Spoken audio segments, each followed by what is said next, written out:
Hello and welcome to मध्य मुकाबिल। मैं हूं रबिया खान और मेरे साथ मौजूद हैं रऊफ क्लासरा। सबसे पहले नजर डालते हैं आज की कुछ अहम डेवलपमेंट्स पर। ईरान इजराइल जंग में अमेरिका भी शामिल हो गया। जदीद तरीन B-2 बमबार तैयारों से ईरान के जौहरी तंसीबात पर खौफनाक बमबारी। डोनाल्ड ट्रंप ने ईरान से एटमी बम छीन लेने का दावा कर दिया। ईरान का अमेरिकी हमले का भरपूर जवाब देने का फैसला। समंदरी रास्ते को बंद करने समेत इजराइल पर मिसाइल हमलों में इजाफा कर दिया। खित्ते के लोग मजीद तबाही के मुतहम्मिल नहीं हो सकते। सेक्रेटरी जनरल अक़वाम मुत्तहिदा ने जंग रोकने की अपील कर दी। पाकिस्तान की ईरान पर हमले की मजम्मत। सलामती कौंसिल का अहम इजलास। खित्ते की मौजूदा कशीदा सूरत हाल पर तफसीली गुफ्तगू करेंगे।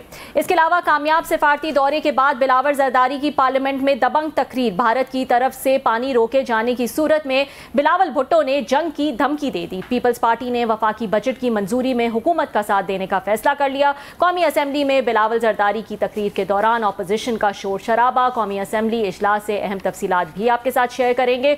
और आज वजीर आजम की जेर सदारत सलामती कमेटी का अहम इजलास। अस्करी और सियासी क़यादत की शिरकत। इजलास में फील्ड मार्शल के हालिया दौरे। ईरान इजराइल जंग समेत कई अहम सलामती अमूर पर जेर बहस आने वाले मामलात की तफसीलात भी आपके साथ शेयर करेंगे। सबसे पहले बात कर लेते हैं इस इजलास के हवाले से। क्लासा साहब, ये इजलास जो है वो कौमी सलामती कमेटी का इजलास हुआ। शहबाज शरीफ साहब की जेर सदारत कुछ इसका एलामिया जो है वो आ चुका है। ज़ाहिर है ईरान इजराइल तनाज़ा जो है उस हवाले से जो है उसकी सूरत हाल का जायज़ा लिया गया। इसमें इसाक डार साहब भी मौजूद थे, ख्वाजा आसिफ साहब भी मौजूद थे। इसके अलावा फील्ड मार्शल मुनीर साहब भी मौजूद थे और बाकी तमाम आला तरीन नुमाइंदे भी वहाँ पे मौजूद थे। अफवाज के मेन फोकस जो था इस इजलास का वो ज़ाहिर है ईरान और इजराइल की जो इस वक्त सिचुएशन है उस हवाले से था।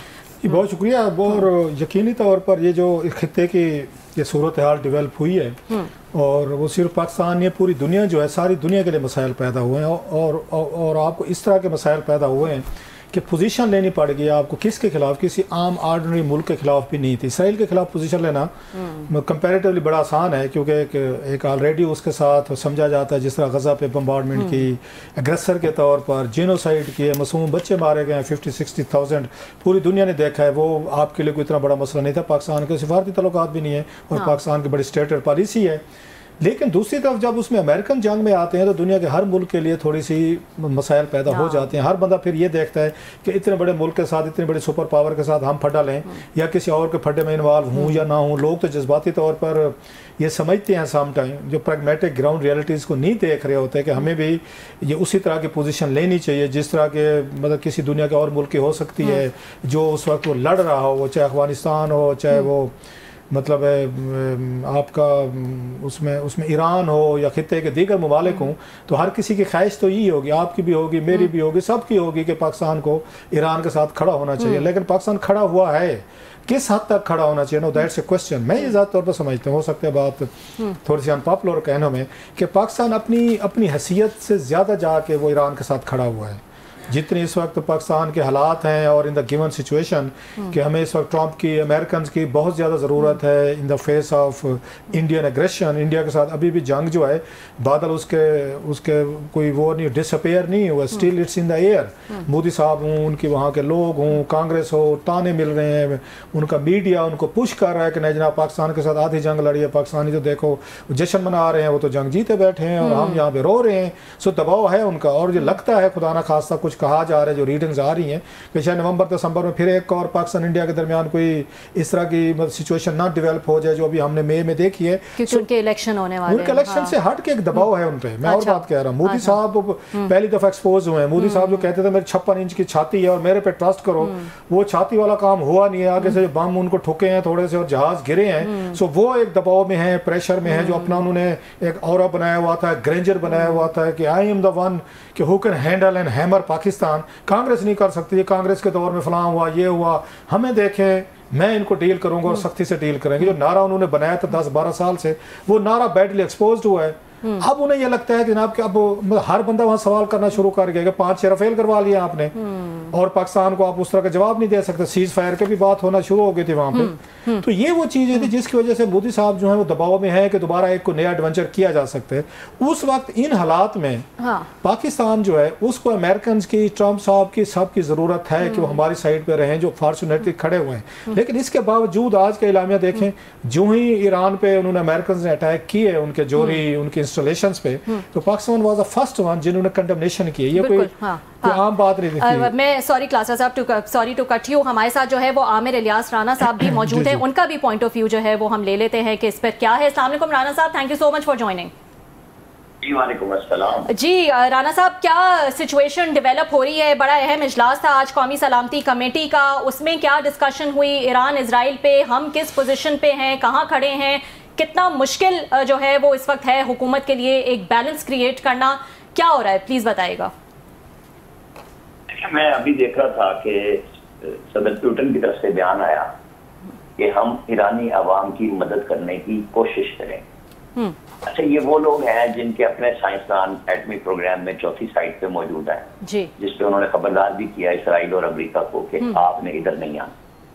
अच्छा, वो क्या कह रहे हैं कि हम कोशिश करेंगे। अब आप पाकिस्तान पे आ जाए, पाकिस्तान क्या कर सकता है?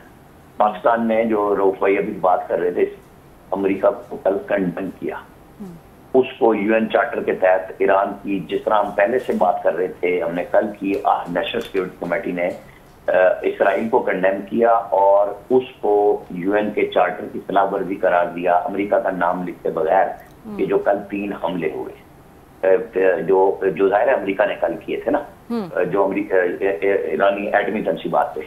अच्छा, हम अमेरिका के साथ क्या करें? मतलब क्या ईरान ने इंडिया के खिलाफ वो जो हमसे कर रहा था, हमले कर रहा था, हमारे ऊपर हमला हो चुका था, उनके वजीर खारजा आए थे, तो क्या वो यही बात कर रहे थे ना, सिफारती सियासी इखलाकी हिमायत कर रहे थे, और वहां जाके उन्होंने मुआहदे भी किए। हमने तो भी इस पर एतराज किया कि जब आप हमसे बातचीत करते वहाँ पे आपके कुछ एग्रीमेंट साइन हुए, क्योंकि आप इंडिया के साथ एंगेज थे, वो आपके ताल्लुकात हैं, हमारे सऊदी अरब के इंडिया के साथ ताल्लुकात है, यूएई के हैं, उनकी बिलियन डॉलर की इन्वेस्टमेंट है। हर मुल्क का अपना अपना एक तरीकाकार होता है काम करने का। तो पाकिस्तान को किस तरह आप ये कह सकते हैं कि जी जाके वहां पे खड़ा हो जाए? तो ईरान खड़ा तो नहीं हुआ था कि ईरान ने हमारी जज्बाती लिहाज से मदद की, हम शुक्रिया करने भी गए उनका। हमारे आर्मी चीफ जो बाद में फील्ड मार्शल का उनको खिताब मिला, वो भी साथ गए, सदर साहब गए, डिप्टी प्राइम मिनिस्टर गए। यही होता है ताल्लुकात में। आज भी हम उनसे बात कर रहे हैं, कल भी हमारे वजीर आज़म ने उनसे बात की। लेकिन यहाँ जो जज्बातियत की फिजा है वो ये समझने की होनी चाहिए कि हम उस जंग में अमली तौर पे नहीं हिस्सा ले सकते। हाँ, हम जो कर सकते हैं वो ये है कि जैसे फील्ड मार्शल की अमेरिकी प्रेसिडेंट से जब मुलाकात हुई तो उसके बाद उन्होंने अपनी प्रेस टॉक में खुद से कहा था कि ईरान के मामले को पाकिस्तान बेहतर समझता है। ये क्यों कहा? ये जाहिर है वहां गुफ्तगू की हमने, लेकिन इसराइल और अमेरिका तो लाजिम मलजूम है ना। अमेरिका और पाकिस्तान तो ताल्लुकात में इस तरह लाजिम मलजूम नहीं है, बल्कि वो तो इंडिया के साथ थे। वो तो हमें देख रहे थे कि इनकी ठुकाई होनी है तो ये आपस में तय करें। लेकिन जब हमने इंडिया के दांत खट्टे किए और उनकी तसल्ली कर दी तो वो उस अपने एसएचओ को बचाने के लिए मैदान में आए। और उसी बुनियाद पे हमारी रिस्पेक्ट बढ़ी कि जब उन्होंने कहा कि ये तो न्यूक्लियर वार होगी, आप इसको रोक लें, सीज फायर कर लें, हमने मान ली, इस बात को रिस्पेक्ट दी गई। तो इस चीज को ये मिला देना कि कहीं हम कोई दूसरी तरफ खड़े हो गए, ये नहीं है मुमकिन। नेशनल सिक्योरिटी कमेटी ने यही चीजें वाज़ेह तौर पर बता दी है कि जी हम ईरान के साथ खड़े हैं। इसराइल का हो या अमेरिका का कोई भी कदम हो, वो बैनुल अक़वामी असूलों के और कवानीन के खिलाफ है, और हम उसकी मजम्मत भी कर रहे हैं और हम ईरान के साथ खड़े हैं। और सिफारती सतह पे इसका जो हल है उसके लिए कोशिश होनी चाहिए। नाज़रीन, वक्त हुआ एक ब्रेक का, ब्रेक के बाद हम दोबारा हाजिर होंगे। वेलकम बैक नाज़रीन। हम ये समझते हैं राना साहब के हम जो मजम्मत कर रहे हैं ईरान पर हमले की, इस मजम्मत में या इस पे जो भी हमारा रिएक्शन है, इस पर हम इतना, अब हमें ये तसल्ली है कि हम भरपूर तरीके से अगर मजम्मत भी करते हैं तो अमेरिका की तरफ से कोई ख़ास प्रेशर जो है वो नहीं आएगा, या फिर हमारी एक अंडरस्टैंडिंग है। क्योंकि जब ये मीटिंग भी हुई थी फील्ड मार्शल साहब की, तो आपको याद होगा कि इस किस्म की बातें आई थी कि एटलीस्ट जो है, जब नोबेल पीस प्राइज पे जो है वो तनकीद भी हो रही थी, तो ये बात सामने आई थी कि एटलीस्ट जो है वो एयर बेसिस नहीं मांग रहे, कोई और चीज़ नहीं मांग रहे, किसी और किस्म का कॉम्प्रोमाइज़ नहीं मांग रहे। तो हमें ये तसल्ली है कि हम जो है वो फुल तरीके से ईरान के साथ खड़े हो सकते हैं, मजम्मत कर सकते हैं जो उनके साथ इस वक्त हो रहा है, without getting involve in the bad books of America. देखिए हमने कर दी है, ये जो आपका सवाल है ना, कर सकते हैं नहीं, हम कर चुके हैं। हमने कल खुल्लम खुल्ला की, आज हमने लफ्ज यूएसए नहीं लिखा, लेकिन उनकी 3 वेबसाइट पे, जैसे मैं भी आपसे कह रहा था, जिक्र किया वेबसाइट गैरों एटमी तनसीबात का, कि उनके ऊपर हमला किया, उसकी हमने आज भी उसी तरह कंडेम किया उसको। लेकिन इशू ये होता है कि क्या आप रोजाना किसी को छेड़ेंगे? ये ईरान छेड़ छेड़ के ही तो सारे गल्फ ममालिक के साथ लड़ पड़ा था, अपनी प्रॉक्सियों को डाला हुआ था। बड़ी मुश्किल से आगे ये वापसी हुई कि जब सऊदी वजीर दिफा आके अली खामनाई से भी मिले और इनके मुज़ाकरात शुरू हुए, क्योंकि इसराइल तो मुसलसल हर बंदे को पुकार रहा है ना कि हम नहीं छोड़ेंगे और हम बिल्कुल कर देंगे।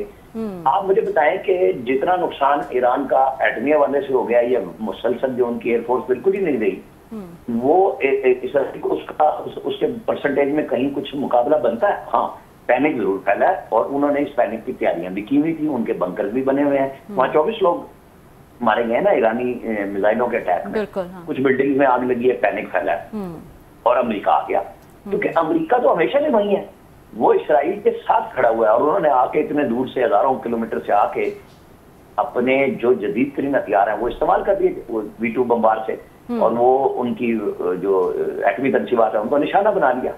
अब हम दावे सुन रहे हैं ना, जैसे हम पहले कह रहे थे कि ईरान ने ही जवाब देना है इसराइल का, तभी बात बनेगी, वो दिया है। अब वो अटैक कहाँ करेगा? वो अमरीकी अड्डों पे करेगा, बेड़ों पे करेगा? क्या अमेरिका इनका मिसाइल पहुंच सकता है? नहीं पहुंच सकता। तो जो नजदीक है उसमें भी तो अब देखे ना, कल से लेके और अब तक 36 घंटे के करीब गुजर चुके हैं, क्या हुआ है? अभी गुफ्तगू के लिए भी वो वहां पहुंचे हुए हैं। मेरे ख्याल में जो गुफ्तगू उनकी सदर प्यूटन के साथ हुई है, जब वो अपने सुप्रीम लीडर को बताएंगे, उसके बाद अगला लाएमल वो फाइनल करेंगे, वो जो चाहे वो इलेक्ट्रॉनिकली करें आपस में, जो कोड्स के साथ भी करेंगे। ये सबसे बड़ी स्ट्रेटेजिक मूव है। उनसे वो कितना असला उनको मिल सकता है, कितने पैसे वो लगाएंगे, क्योंकि यहाँ कोई यारी दोस्ती तो नहीं चल रही, बिजनेस है। चाहे आपका मतलब एटॉमिक हो, अगर हम चाइना के साथ काम कर रहे हैं, हमारे एटॉमिक एनर्जी में उनके लोग आते हैं, हम प्लांट बना रहे हैं, तो वो मुफ्त में कुछ भी नहीं बन रहा। अगर हम जेएम थंडर ले रहे हैं, JTNC ले रहे हैं, मिल के बना रहे हैं, उसमें सब में हम पैसे देते हैं, और यही कुछ ईरान को भी करना है। तो बड़ी कुव्वतों के तो मजे लग जाते हैं जब इस किस्म की लड़ाई और 5-6 मुल्कों में फैल जाएगी, उनके घरों में तो नहीं जा रही। हमें उससे बचाना है, क्योंकि अगर आबनाए उर्मुज बंद होता है तो पाकिस्तान फंसता है उसमें, बराह रास्त दुनिया भी फंसेगी, पाकिस्तान भी फंसेगा। हम उस तरफ जाएंगे कि ना ईरान का ज्यादा नुकसान हो, पाकिस्तान भी बचा रहे, और ईरान को भी सोचना चाहिए कि वो क्या अमेरिका को बराह रास्त नुकसान पहुंचा सकता है।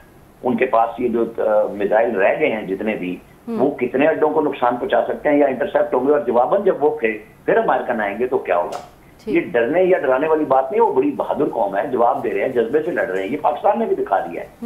लेकिन रास्ता तो बहरहाल बातचीत का, इन द एंड नुकसान आपका हो गया हुआ है। अब आप कितना करेंगे, कितना मजीद कराएंगे, या आप डिप्लोमेटिकली पहले रास्ते पे आएंगे। मतलब चाइना और रशिया, पाकिस्तान, सऊदी अरब मिल के ये काम कर सकते हैं, लेकिन वो भी अगर ईरान चाहेगा। ठीक जी जी, बहुत शुक्रिया राना साहब, आपने बड़ा ये तफसील से बड़ी एक अनपॉपुलर ओपिनियन दी है। साहब ज़रा पाकिस्तान में जैसे आपने कहा कि लोग जज्बाती गुफ्तगू सुनना चाहते हैं, जो अंडरस्टैंडेबल भी है कि आवाम तो अपने साथ एक ईरानियन के साथ वट जो भी उनकी एक पॉलिसी रही और प्रैक्टिस के हवाले से 8-10 साल, आई एग्री विद यू कि पूरे खिते में मतलब सारे मुल्कों से ईरान के तल्लुकात ठीक नहीं रहे। लेकिन वो अपनी जगह पे, हम ये तवक्को किए बैठे थे कि जनाब मुनीर साहब की जो मुलाकात हुई है उनसे सदर ट्रंप से 2-2.5 घंटे की, और शायद उन्होंने बड़े उनको कन्विंस किया है, और ट्रंप साहब ने कहा भी है कि जनाब के हम 2 हफ्ते वेट कर लेंगे।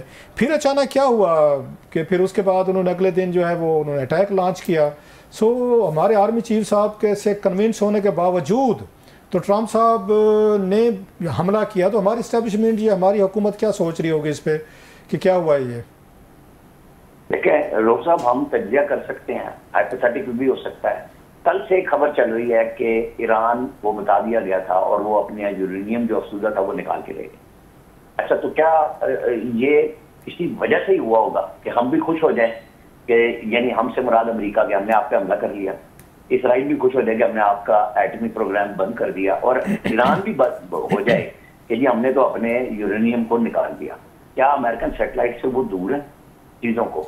हम ये बात करते हैं कि शायद ये कहीं हमारी वजह से हुआ हो कि भाई इतना ना फैलाया जाए काम कि सब कुछ खराब हो जाए। पाकिस्तान के जब फील्ड मार्शल वहां मौजूद हैं और अमरीकी सदर कहते हैं कि पाकिस्तान ज्यादा समझता है, तो हम जो कुछ कर सकते हैं हम वो कर रहे हैं।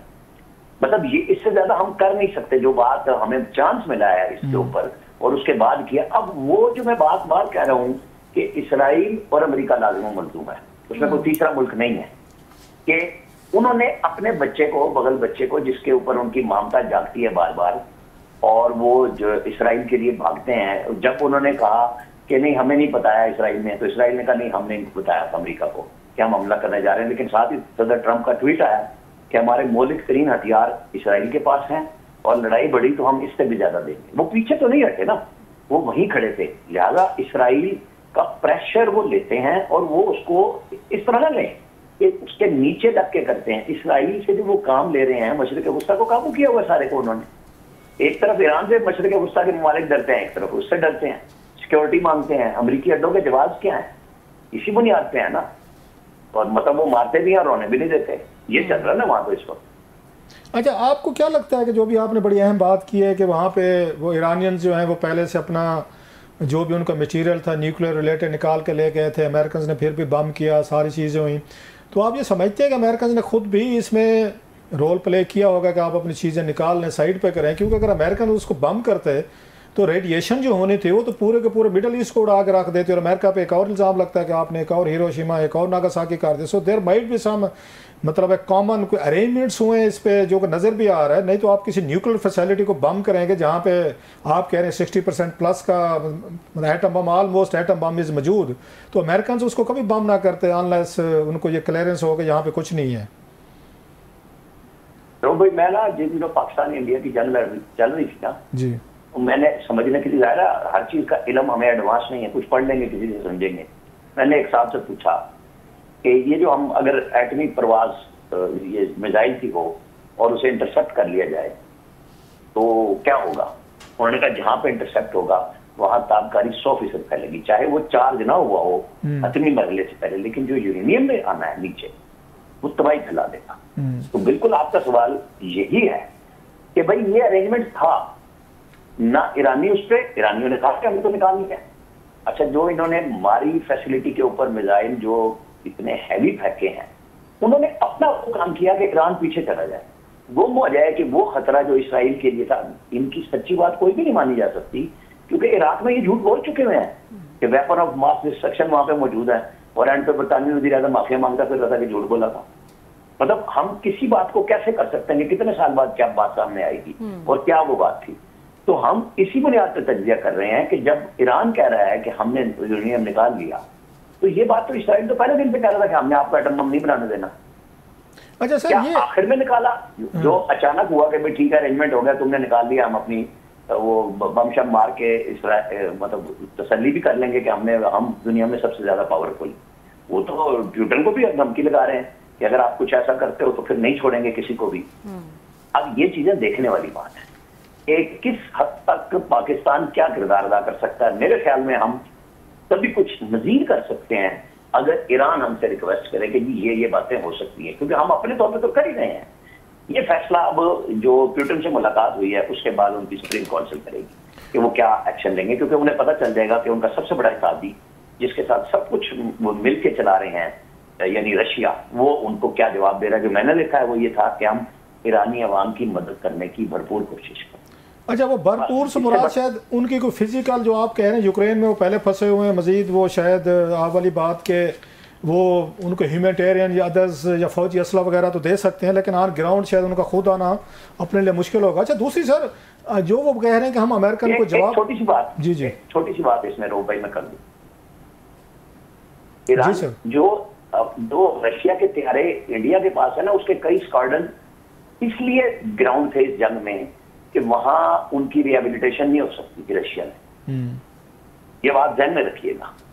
तो वो इतने फंसे हुए हैं यूक्रेन में, वो इनके साथ क्या कर सकते हैं?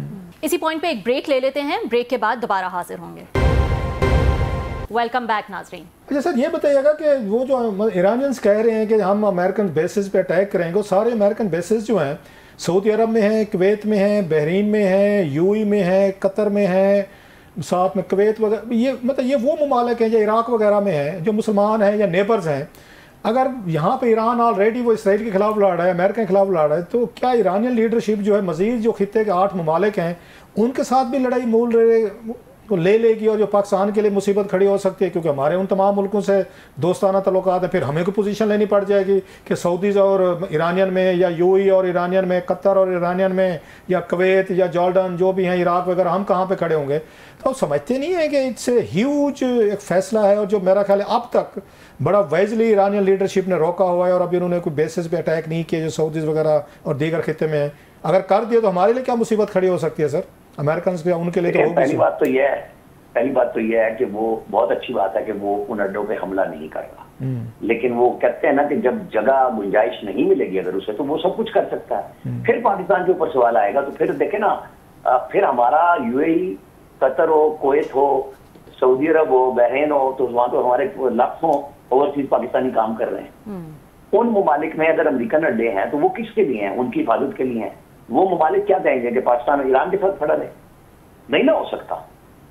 मतलब सबकी, हमारा तो सऊदी अरब के साथ एग्रीमेंट भी मौजूद है उनकी सिक्योरिटी के लिए, अरमान शरीका इनके ऊपर, हमारे दिली और जज्बाती वो मौजूद हैं। तो ये ईरान के सोचने का काम है, जो मैं पहले भी कह रहा था कि वो सऊदी अरब, पाकिस्तान, रशिया, चाइना से क्या चाहेगा कि उनकी बचत रहे, क्योंकि एक बड़ी तहजीब है, हजारों सालों की उनकी वो है, और उस पर वो फख्र करते हैं और करना भी चाहिए। तो क्या वो उसको खत्म करा लेंगे या बचाने के लिए कोई बाआबरू रास्ता ढूंढेंगे?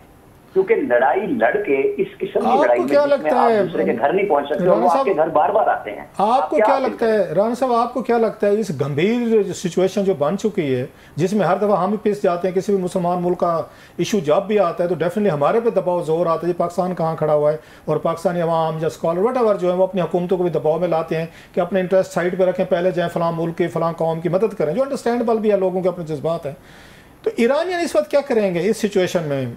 उनके लिए क्या ऑप्शंस बच गए हैं? क्या वो जाएंगे, ऑल आउट जाएंगे, वही वाली बात के दीवार के साथ लगा दिया तो ठीक है, डू और डे वाला हिसाब है, या अभी भी कुछ सैनिटी, रैशनैलिटी कोई उनके जहन में होगी कि बैठ के कहीं ना कहीं पे जो बचा खुचा है इसको बचा लें, अपना मुल्क, अपनी हुकूमतें, अपने रजीम, और जो दो चार हमारे लिए ईजी वे आउट है तो उनको अडॉप्ट कर लिया जाए? आपको लगता है ईरानियन लीडरशिप इस साइड पर जाएगी या वो जंग को मजीद बढ़ाएगी?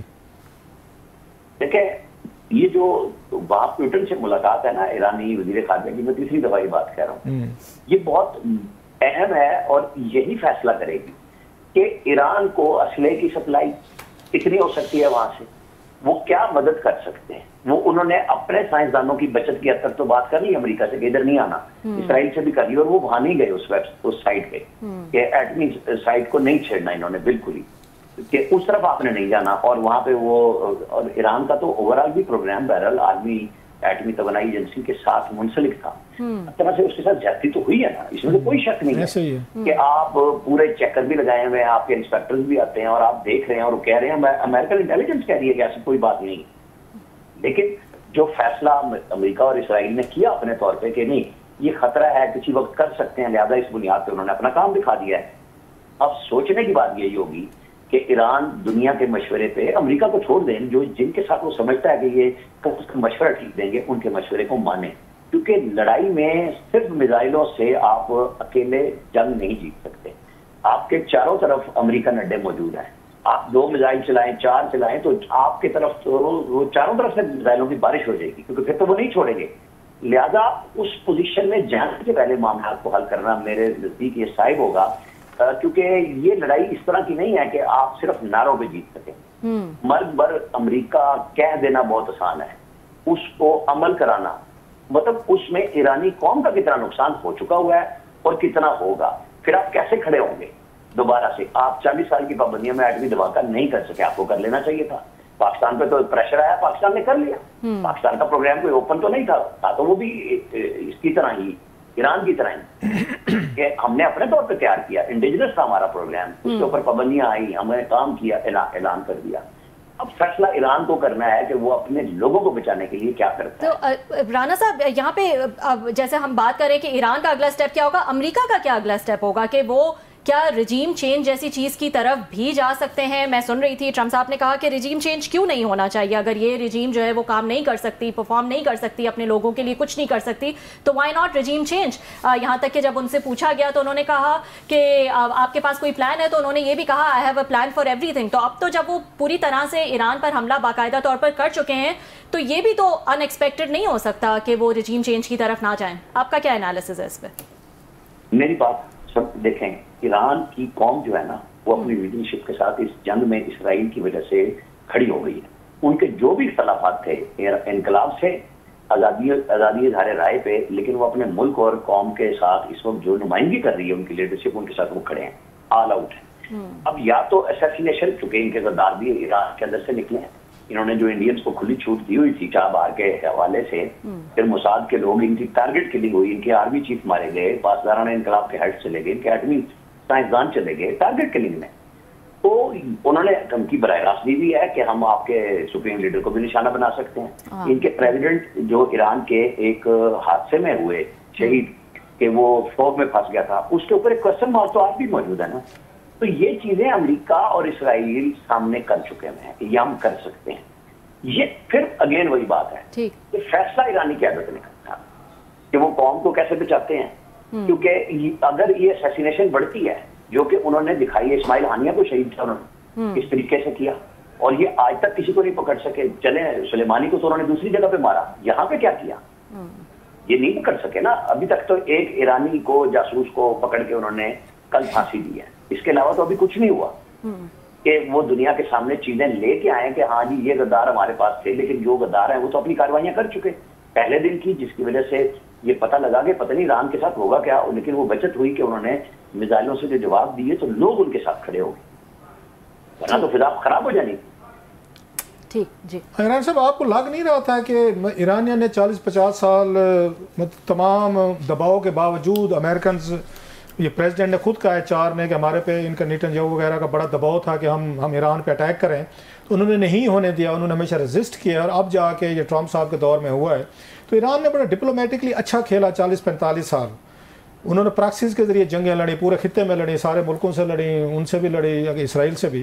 तो इन्हें मतलब अगेन वो कहते हैं एक स्टेज पे लग नहीं रहा था कि ये प्रॉक्सीज की वार जो है अल्टीमेटली आएगी, ईरान की तरफ आएगी और ईरान को जला कर रख देगी।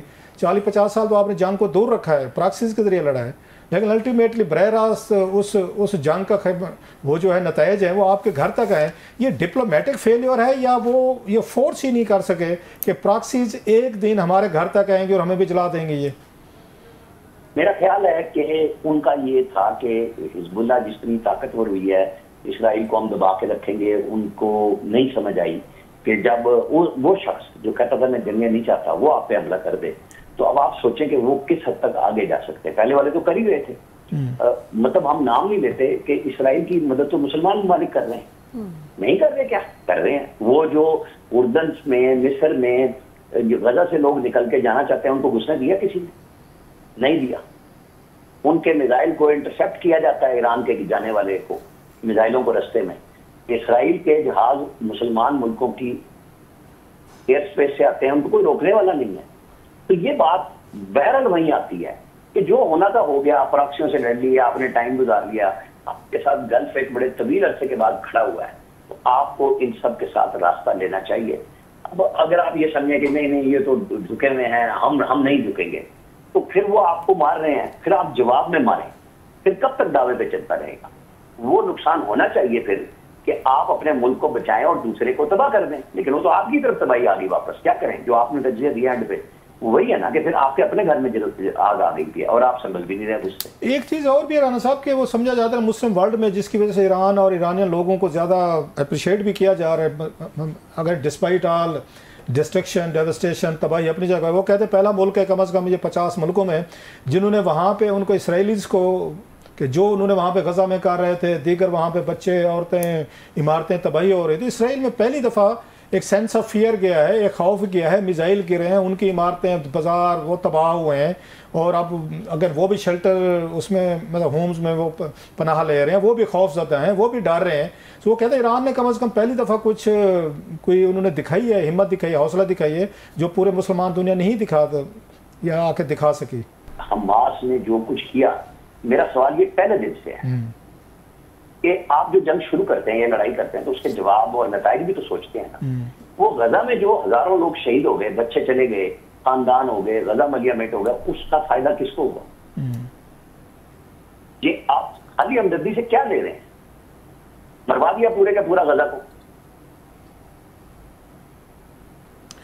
मौका फराहम किया है इसराइल को कि तबाह कर दे सारे उसको। मतलब आप कह रहे हैं 7 अक्टूबर वाला जो वाकया था जिस पे बड़ा वो किया जाता है, क्रेडिट लिए जाते हैं, जो 1000 सिविलियंस उनके इजरायलीज को मारा गया था उसमें 23 में, वहीं से सारा ट्रिगर हुआ। पहले गजा में 50-60 हज़ार वो बेचारे इनोसेंट लोग बच्चे वो मारे गए, फिर अब हम ईरान में देख रहे हैं वार फैली है।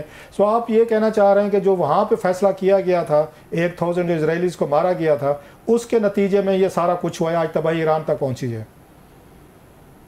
देखिए ना, मुझे ये समझाएं कि ये थी तो प्रॉक्सी ना जी, खुद भी फारिग हो गए, हिजबुल्लाह भी फारिग हो गई, और आज ईरान के अंदर अपने अंदर आग लग गई है सारी की सारी। क्या फायदा हुआ इसका? मतलब मुझे तो नताइज से गर्ज होगी ना कि मैं तजिया करूंगा कि आपने एक लड़ाई ली, आपने क्या नतीजा निकाला, फायदा क्या लिया अपने लिए, कौम के लिए। तो आप ये कहना चाह रहे हैं कि ईरानी लीडरशिप ने ये चीज़ें जहन में नहीं रखी थी कि जो प्रॉक्सीज हैं वट एवर हैं, जो भी वो वहाँ पे कोई एक्टिविटी कार्रवाई करेंगे तो अल्टीमेटली उसके कंसिक्वेंसेस जो हैं वो ईरान तक पहुँचेंगे। They didn't have that in mind. कोई अपने पाकिस्तान से देख लें, हमने कितनी पॉलिसियों से पीछे हटे अपनी दुनिया के साथ चलने के लिए, फटक में बचने के लिए। नहीं, सही कह रहे हैं, हमने अपने मुल्क की बका की है ना, हमने भी प्रॉक्सी से जान छुड़वाई है। जी हाँ, बहुत शुक्रिया राना साहब, thank you very much for joining. बहुत शुक्रिया, थैंक यू, बहुत बहुत शुक्रिया राना साहब, आपने वक्त निकाला और हमें ज्वाइन किया। ईरान इजराइल के जो हमले हैं उसमें शिद्दत आ चुकी है। 11वां दिन जो है इनकी जंग का, वो 11वें दिन में जो है वो हम दाखिल हो चुके हैं, और लेटेस्ट इतलात के मुताबिक इजराइल ने 6 हवाई अड्डों पर, ईरान के 6 हवाई अड्डों पर जो है वो हमला किया है। इजराइल का ये दावा है। ईरानियन मिसाइल्स ने भी जो है वो वहाँ पे हमला किया है। 11वां दिन है।